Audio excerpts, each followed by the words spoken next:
En este vídeo vamos a hablar de las fuentes de financiación externa.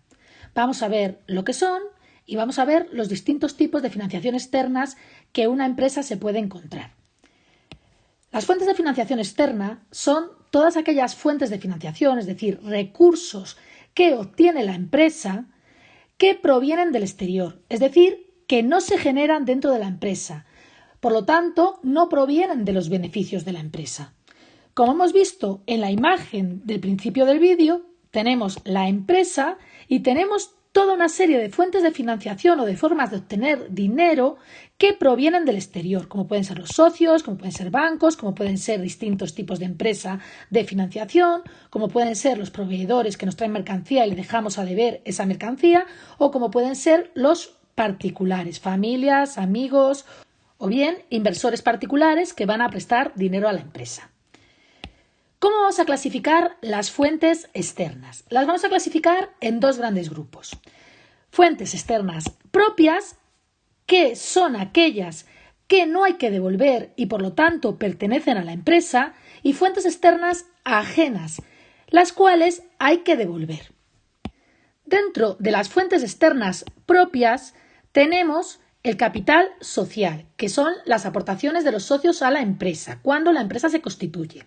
Tenemos las distintas ampliaciones de capital que pueden ocurrir en la empresa, es decir, si se necesita más capital, los socios pueden aportar más capital a la empresa, por lo tanto vendría del exterior porque provienen de los socios, pero pertenecen a la empresa, son propias. Donaciones de bien empresas o bien particulares que no hay que devolver, por lo tanto son propias, y subvenciones públicas que tampoco hay que devolver, por lo tanto, una vez que se ha concedido una subvención, también pertenecerían a la empresa. Y dentro de las fuentes de financiación externas, ajenas, es decir, que hay que devolver y por lo tanto no pertenecen a la empresa, podemos distinguir dos grandes grupos, según el plazo de devolución. Fuentes ajenas a corto plazo y fuentes ajenas a largo plazo. Aquí indicamos el enlace del vídeo donde podéis ver en detalle las fuentes ajenas a corto plazo y en detalle las fuentes ajenas a largo plazo. En este vídeo simplemente las nombraremos y las explicaremos brevemente. Dentro de las fuentes ajenas a corto plazo podemos encontrarnos los préstamos bancarios a corto plazo y los créditos a corto plazo. Se distinguen en que en el préstamo nos prestan una cantidad una sola vez y hay que devolver esa cantidad con unos intereses, y sin embargo en los créditos tenemos hasta un cierto límite disponible, pero no tenemos por qué usar todo y se pagan intereses solamente por lo que se dispone.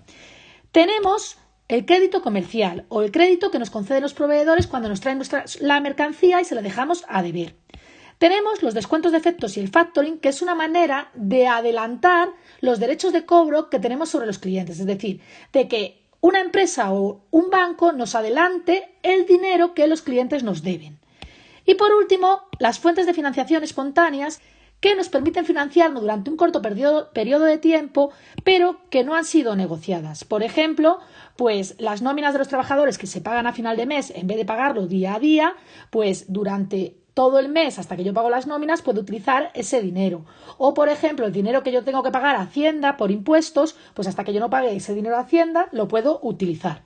Y son fuentes ajenas a largo plazo, por ejemplo, los préstamos a largo plazo, los empréstitos, por ejemplo, la deuda de una empresa que se divide en varias participaciones que se llaman obligaciones o títulos de deuda y se prestan a particulares, y las operaciones de leasing y de renting, que son alquileres de bienes de inmovilizado, es decir, de bienes que van a tener permanencia en la empresa, una de ellas con opción a compra y la otra no tiene por qué tener obligatoriamente la opción de compra porque es simplemente un alquiler. Una vez hablado de las fuentes externas y que se dividen en propias y en ajenas, y dentro de las ajenas a corto plazo y a largo plazo, recomiendo ver el vídeo de fuentes de financiación ajena a corto plazo y fuente de financiación ajena a largo plazo para entender mejor cada una de las distintas herramientas.